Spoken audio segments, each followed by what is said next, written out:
Welcome back, everyone, to another incredible episode of Chat with Dan. Now, before we start, I just want to thank you so much for taking the time to checking this out. Don't forget to leave a like, subscribe, follow, it helps a lot, and again, thank you. Have an incredible day or evening, depending where you are, and I'll see you in the next one. Stay safe. Welcome back, everyone, to another incredible episode of Chat with Dan. For today, we have on the show the incredible, the amazing, the badass, the one and only Ella. Ella, how are you today? I'm doing fantastic. Thank you. How are you? I'm doing super awesome. What better way to start an epic week with an epic guest? You know what I mean? Yeah. There you go. I love it. Now, for those who don't know who is incredible, amazing, awesome, badass Ella, please tell us who you are. I am right now, I am a character on Assassin's League. I play Astrid, um, an assassin basically, and one of the top ones in the world, and nobody knows who I am. That's badass. Yeah. All of it. All of it. Now, before we start with this episode, I just want to thank those who are watching this or listen to it. Thank you so, so much. If this is your first one, make sure to leave a like, subscribe, follow. I mean, it helps a lot. But if it is your fifth one, sixth one, keep watching them, share them. It's amazing. I love it and I appreciate that a lot. Now, without furthermore, starting with the interview, let's go back in time and tell me where this passion for acting started. Um, I think I've always I think I've always enjoyed acting, and then I've truly found a love for it when I started going to acting classes. But if you ever ask my mother, um, I think she says that I was meant to be an actor from the day I was born because the first time I was in front of the camera was on the day I was born or the day after. Okay. The nurses actually came into her hospital room and asked her if they could use me for the training video that they were going to film. And my mom obviously said, sure, go right ahead. And so that was the first time I was ever on camera. So since basically the couple of hours you was that you were born, you already have your first project. That's incredible. Yeah, and then I think after that, I was 19 or 21, and I got my first acting class at Rogues Acting Studio, which is in Calgary, Alberta. And I called my mother afterwards, and I was like, "I've found my home." It's like, this is exactly where I need to be. This is exactly where I want to be. After that, I had Corey Gerard, who gave me my first role on Assassin's League, actually. And from there, I just knew exactly what I wanted to do every day. There you go. That's amazing. And once you started to focusing your acting career into a professional role, tell me what were some of the challenges that you had when you were, recently making those first steps? I think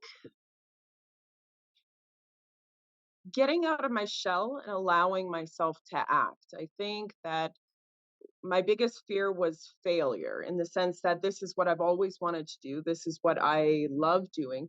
And my fear of failure came in when I was thinking, what if I fail at the one thing I want to do with the rest of my life? Hmm. And so having to just get over that and know that if I truly wanted this, I would never fail because Okay. I would never let one failure be the end of my passion. It would just be taking a failure and moving on to the next thing and then find finally finding a way to succeed. Absolutely. And also, I mean, it's obvious that when you're starting out, there's gonna be some mistakes along the way, because you're new, you don't know some certain stuff here and there. So it's understandable for you to be like, and also like to not be so hard on yourself. You know what I mean? Like you A perhaps did hundred something percent. and you would be like, okay, that's part of the whole thing. I mean, I'm just recently started. If you were like 30 years and continue doing like the same, let's call it mistake, then okay, then there's something wrong with you, But I can understand 100%. that. I love it. Yeah. Now, focusing a little bit on your acting career, tell me how you prepare a character. Now, of course, that I understand that depends on the role, but what is your initial approach before, diving into this process? The number one thing I can always recommend people to do is get life experience. take from your own life. If you've ever been a waitress, if you've ever been working in an office, if you've ever interacted with people in um, sales, I mean, when you look at all the life experience that you can have and then you translate it to trying to find who your character is, you often find a lot of latitudes between the two because the characters are real people. Mm, They're people you would interact with on a daily um, basis, and you just don't know. So when you do that and you look at how everybody else is looking, you have your own life experience. Preparing a character comes a lot easier as you get experience, but yeah.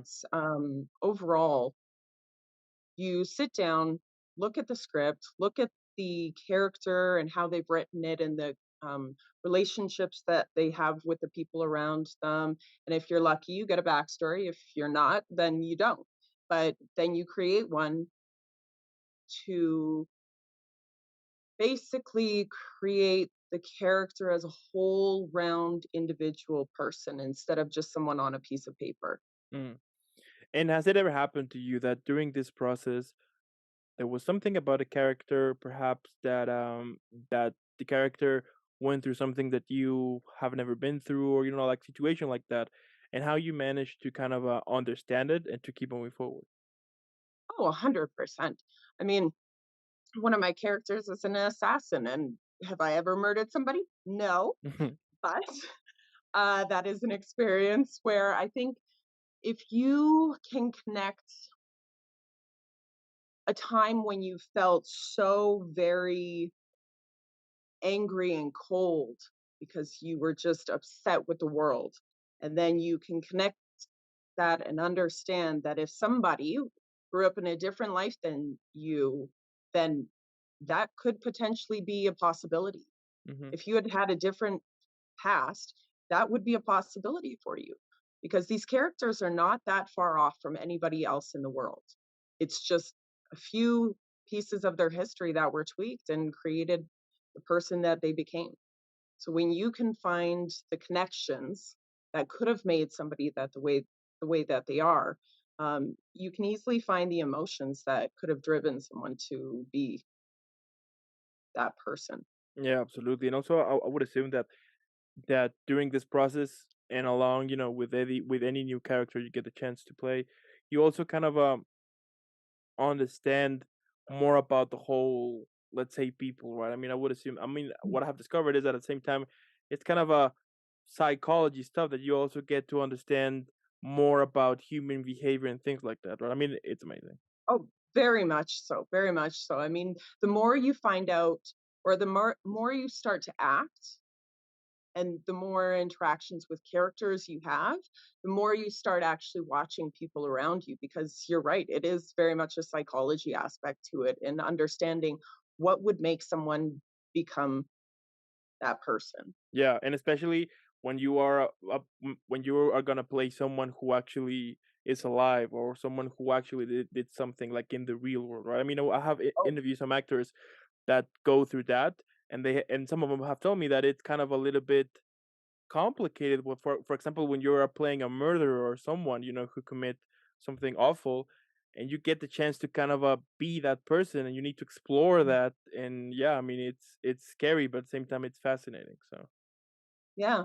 I mean, when you're creating the character, you're not only creating somebody else, you have to internalize it a lot of the time because um, you can't create somebody that you hate. hmm, yeah, of course. You can't create a character or a role that you hate.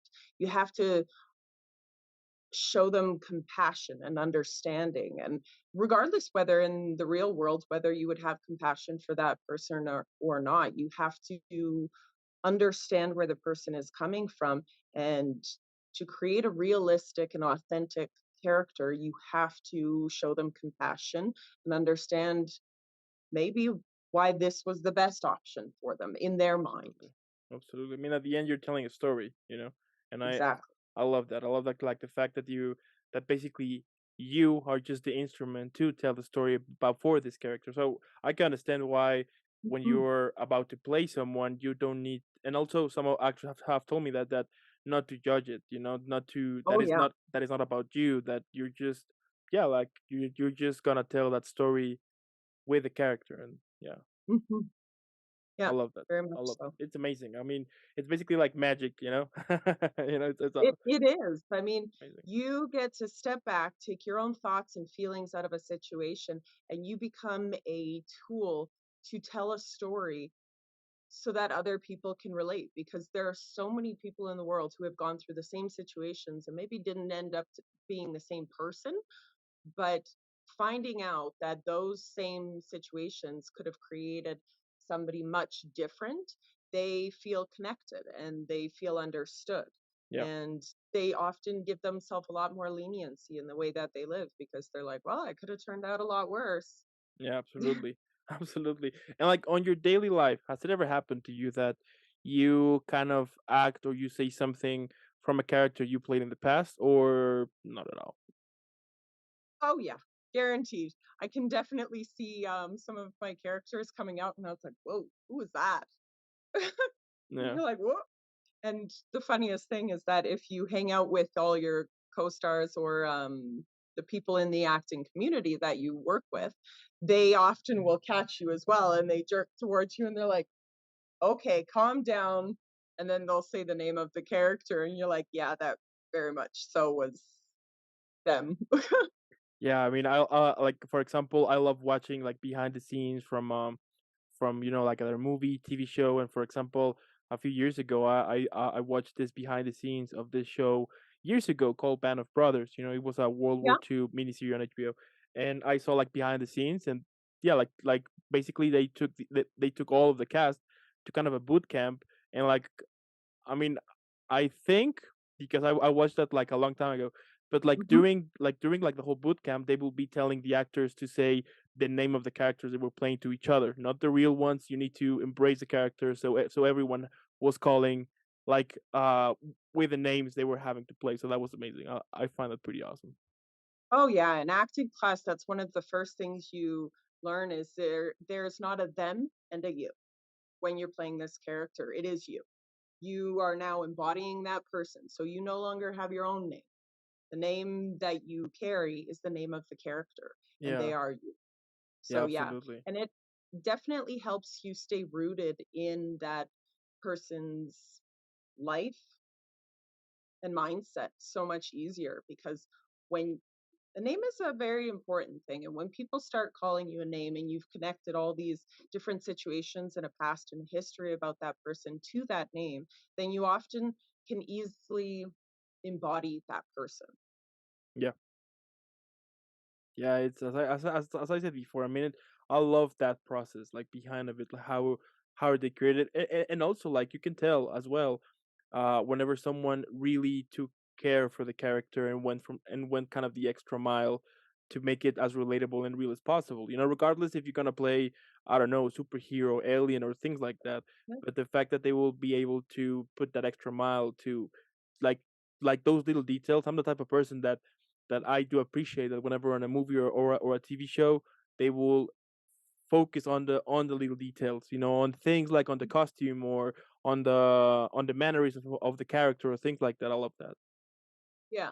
I think it's really important because there's so many times as people get older, they're watching movies that they used to love when they were younger, and then they see the villain in the movie, and they're like, as you get older, you actually start to empathize with the villain a little bit more. Hmm. You start to understand them.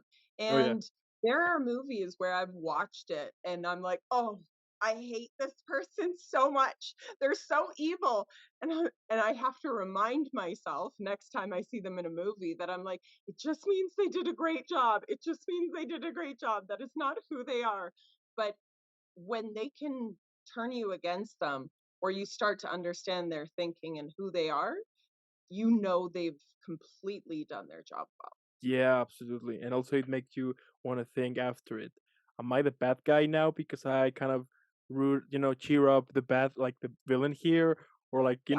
like whenever they will do that, I love that. Like to be like once it's over and be like thinking about it, like am I like a bad person because I kind of Yeah. support that, or like what the hell, you know what I mean? So yeah, I can understand that.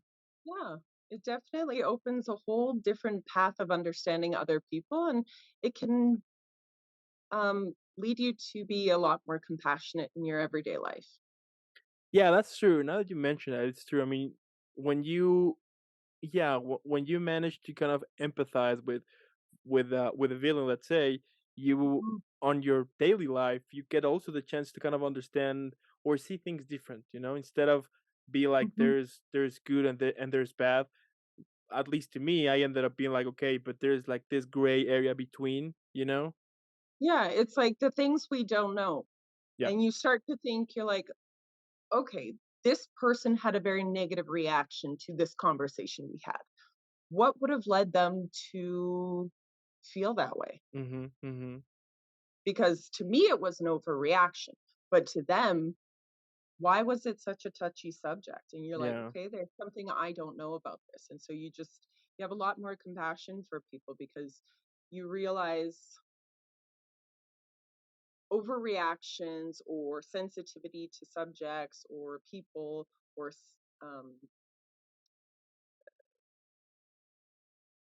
being in a certain area is just an overreaction to that is not a normal thing. Mm. And so if it happens, you often start to understand that there may be something you don't know. Yeah. You're like, okay, there's obviously a reason for their behavior. So I'll just be gentle. Absolutely. And now that we're mentioning this, tell me, like, what is your goal whenever you're about to play a character? Like, what is the thing you're focusing on for the audience to catch or to feel? I think whenever I'm handed a character, I really just want to do the character justice. I want to be the most honest, authentic, and vulnerable version of it. Mm. I want to show the true rawness of that character. And in doing so, I hope that the audience, whoever watches it, um, believes what I'm telling them Yeah. as a character. Because when you are creating a movie or a show, the audience is very aware that what they're about to watch is not real. And they go into it being like, okay, but I'm going to choose to believe you. And let's set this on a ground of fairy tale. Mhm. Mhm. So make believe the story and make me believe it. And your job is to make them believe that who you've created is a real person and they can empathize with you and they can care about you and they root for you if you're the underdog and they want to love you or they want to hate you. Mhm. You have to just do the character justice in whatever way that shows up. Yeah. Yeah. Wow. I love it. It's incredible. Wow. I mean, yeah, it's amazing. I mean, what can I say? And I just forgot the next question that I was gonna ask. Okay. Um. Right. Now, moving on. Yeah, moving on a little bit here. Tell me, during your whole acting career at the moment, what has been some of the funniest auditions you ever had? Or perhaps not funny at the moment, but right now, it's a funny story. I I think everybody hates auditions. Mm. I'm pretty sure that's like across the board. I always try and walk into an audition or walk into my audition when I'm going to film it with a more positive mindset. Sometimes it's harder than Yeah. others. Sometimes you just have a little bit of a panic attack or you get very hard on yourself. But I remember once my friend was helping me and Yeah. I had to be a very excitable, happy, chatty person. Mhm.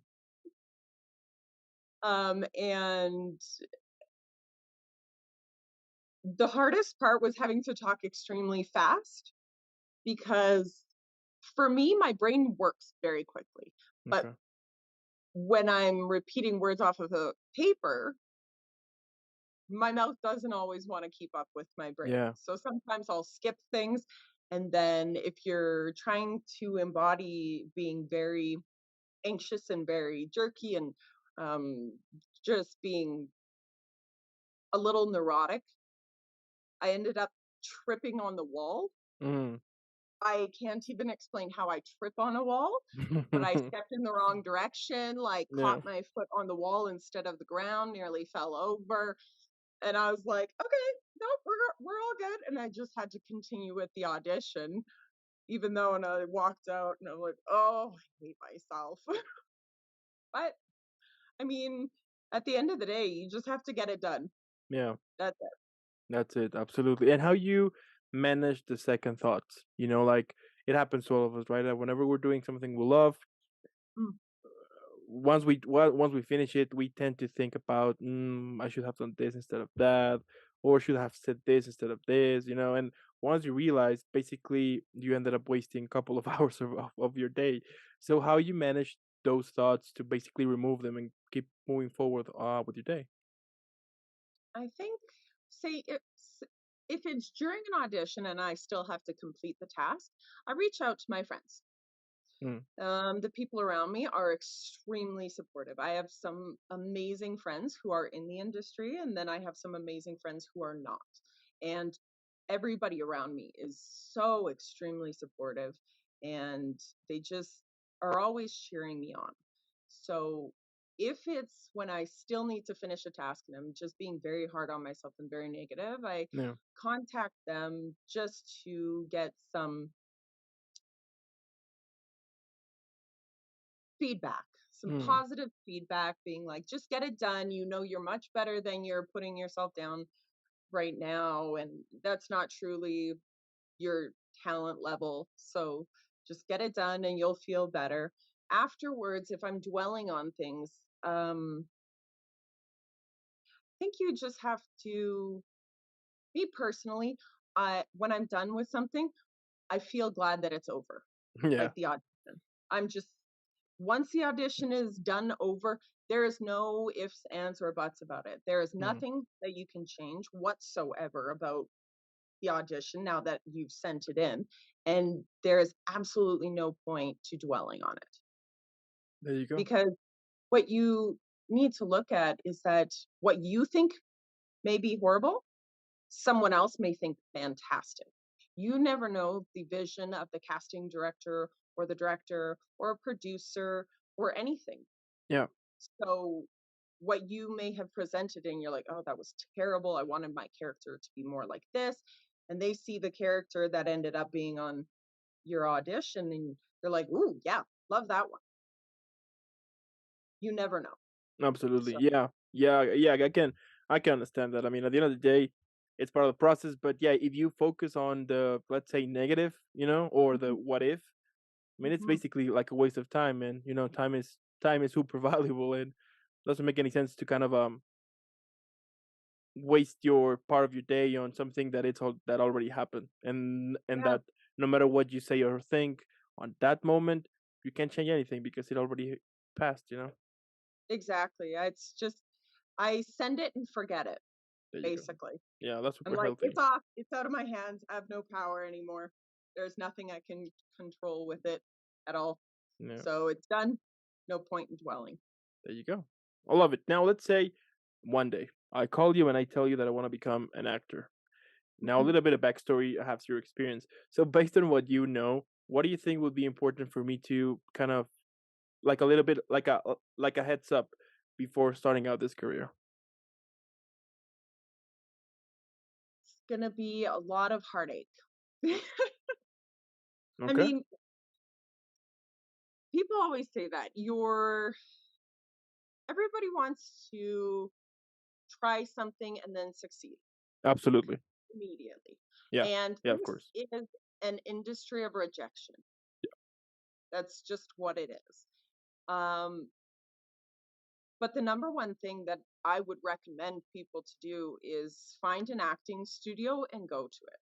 Mm, Because if you walk in there and you have absolutely no experience, you don't know what yeah, you're doing. I mean, it is a very small percentage of the people who don't have any education and absolutely. actually do very well. Um, you're going to need to learn.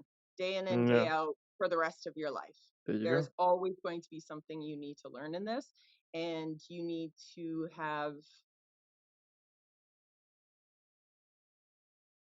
to be vulnerable enough for people to correct you, for people to Mm, teach you, for people to advise you and tell you that you're wrong without you taking it personally. yeah. I mean, you're going to get critiqued on your height, your weight, your hair color, your clothes, your Everything. body shape, your accent, your eye color. And it's not a personal attack. It's just they're comparing you to what they see as their character and their role. Mhm. And that's what they're pointing out the differences between. It's not to say you're a bad person because you have brown eyes instead of blue. Yeah. That's not what it is, but it's very easy to take it as a personal attack.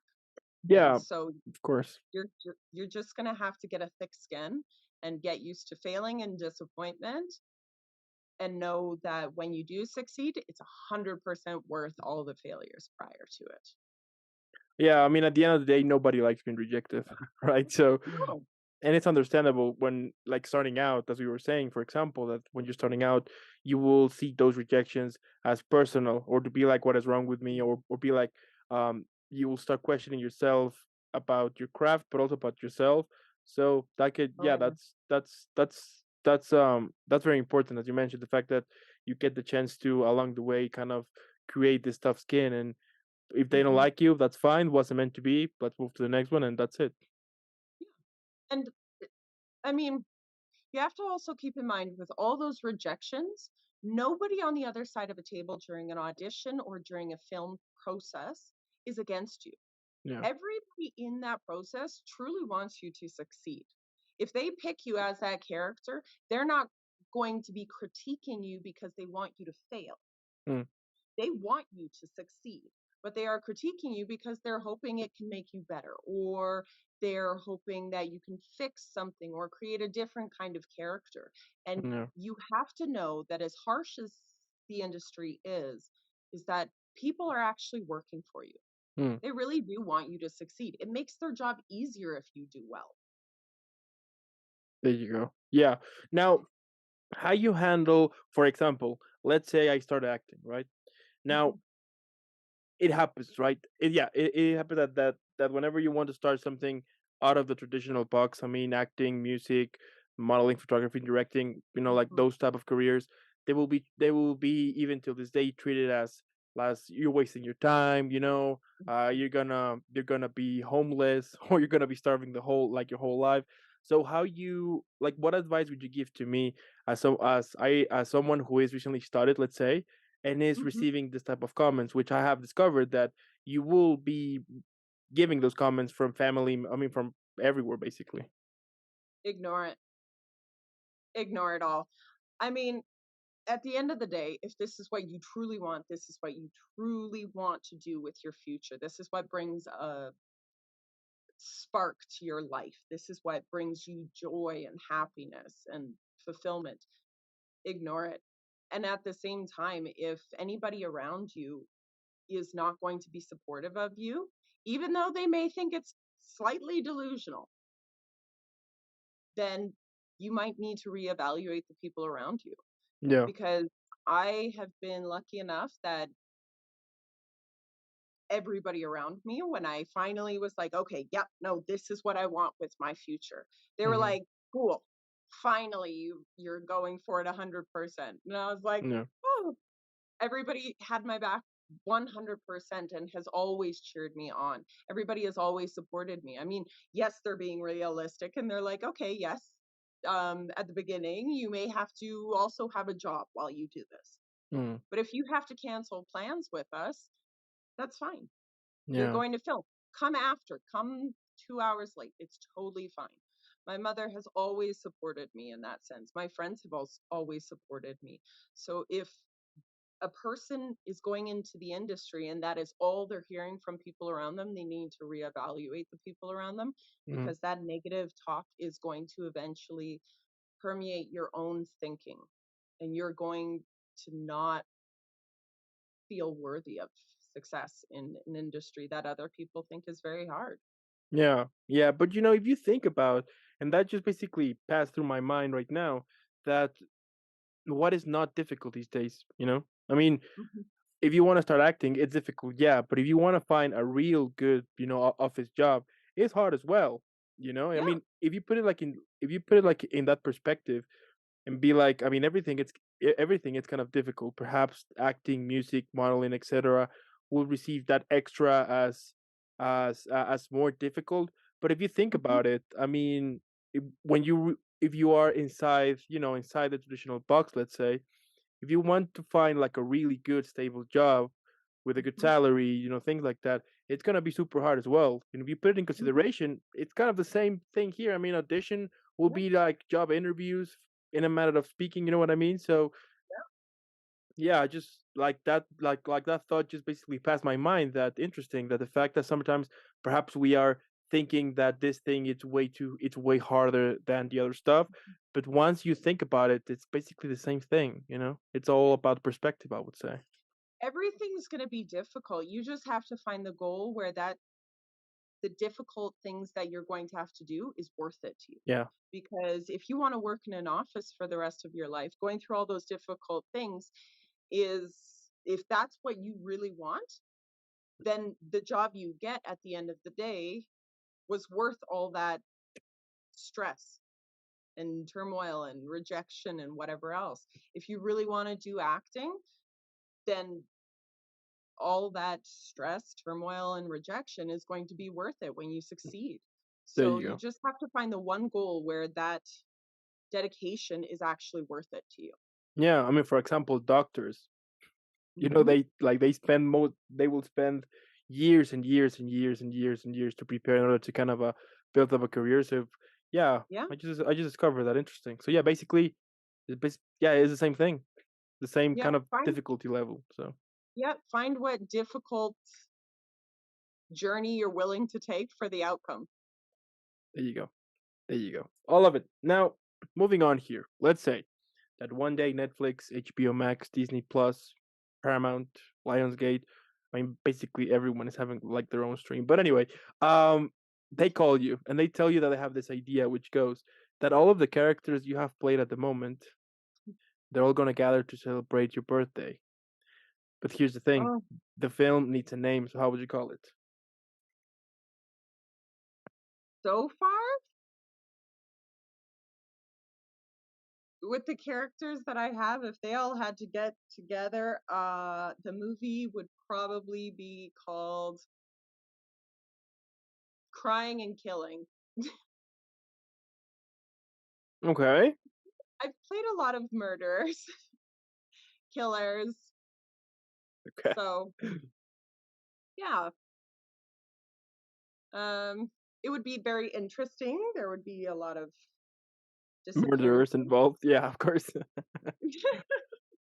Yeah, but it would probably end up being quite humorous as well. So here's the thing. Just a Check it out. yeah, Uh-huh. Imagine this. I have this idea. It would be like the film Knives Out, yeah, okay? But the whole thing is your birthday. Someone got killed, but as you mentioned that most of your character are killers, who's the killer? yeah. It would be like playing a game of Clue. I like that. I like those ones. Okay, I'll watch it. Yeah, sounds fun. Now, if you could describe your whole career now, but this time on a drink, how would you call it and what would it have? Oh, mm. Mm. There might be two. Okay. One relates to Sheldon Cooper because a lot of the time I have to step back and look at things very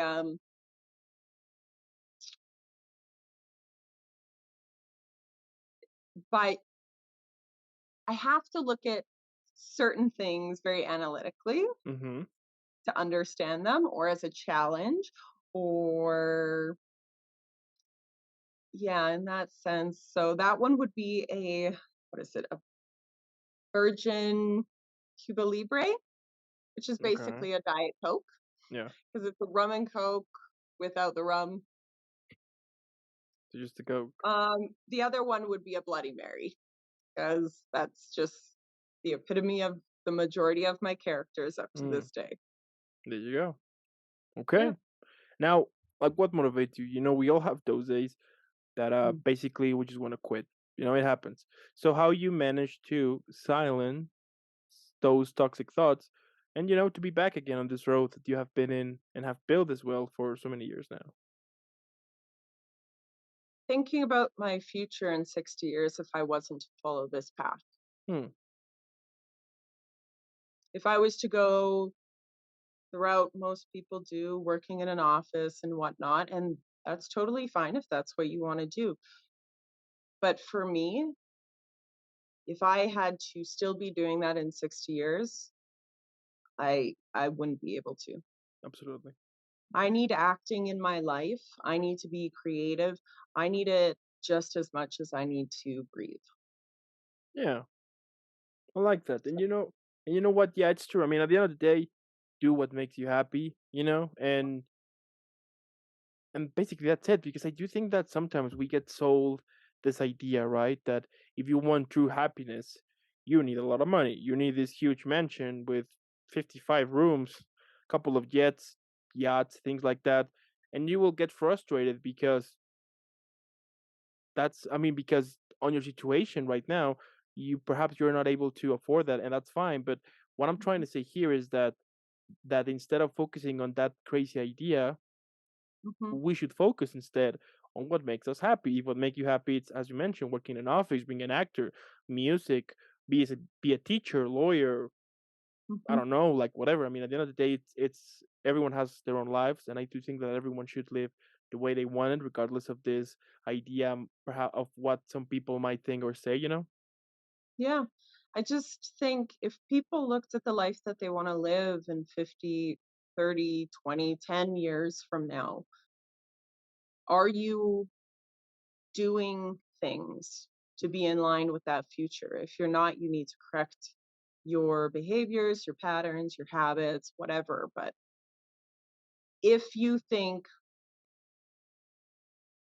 if you look at your future, the one you want, and that one makes you happy, and there's no other one that makes you happy, you need to start taking steps towards that future. There you go. Boom. Yeah. I love it. Now, let's say that for your upcoming birthday, if it already passed, happy birthday. But if it's not, let's say that for this upcoming birthday, you will get a time machine. But here's the catch: you can only travel once and to meet a 13-year-old version of yourself. So, what would you say to that little you? Oh, start sooner and fail often. Okay, Feel the fear and do it anyways. there you It's go. just, yeah, you are more prepared than you think. That, and if you're not, you will find the experience to be more prepared. You Okay, just start sooner and fail as often as possible. mm, I like that. Okay, okay. And what advice would you give to those who are those who want to start a different path? Those who are like, you know what, I'm done of trying something that I hate, and I'm actually gonna focus now on something different, something that I perhaps like. You know. It's the same thing that motivates me, I guess. It's look at the future you want. If you're not happy with the life you're living today, look at the future you want. And if it means going off into being a painter, um, start doing that, because look at your future as if you did start being a painter or moving in that path tomorrow. If you see your future there and you see joy in your future, that's what you need to do. There you go. And regardless of anything else, the negative self talk, the negative talk from other people, or the rejections that you'll receive, at the end of the day, if that's the future that is going to make you happy and you're not happy today, do it. Because in 60 years, you will be kicking yourself and hating yourself if you don't. Mm, preach. I love it. And my last question: what can we expect from you in the future? Hit it.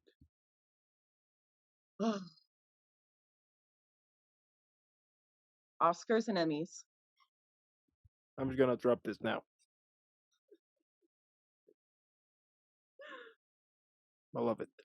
That's gonna happen. Hear me on that. That's gonna happen. Thank you. Wow. I mean, at the end, what can I say? It's amazing the fact that you are pursuing something that makes you happy. We all know that it's super hard, that it's a real pain in the butt, and it's scary, because you're basically starting something out of scratch, basically. But the fact that you are managing to that you are making it happen, and also that you are building in it, and you're showing results. I mean, I think that's proof enough for everyone to be like, you know what, if she can do it, I can do it too. And Mhm. what's important here is that you love it, Yeah, because I mean, we all have the situation, or perhaps we are living that moment right now, that perhaps we're doing something that we don't like, and maybe we are just doing it in order to one day to achieve something that we care, which is amazing. But you are mhm. working on it right now, and that's badass. Thank you. Absolutely. I also want to thank those who watch this or listen to this. Thank you so much for taking the time and to checking this out. It means a lot. Don't forget, as I mentioned before, to leave a comment. Let me know what you think about this conversation. Leave a like, subscribe, follow. It helps a lot. But also, since this video is about to be done, on the description below, you're gonna find the social media to Ella. So you're gonna follow her. Let's make her viral. Hashtag Team Ella. She's incredible. She's amazing.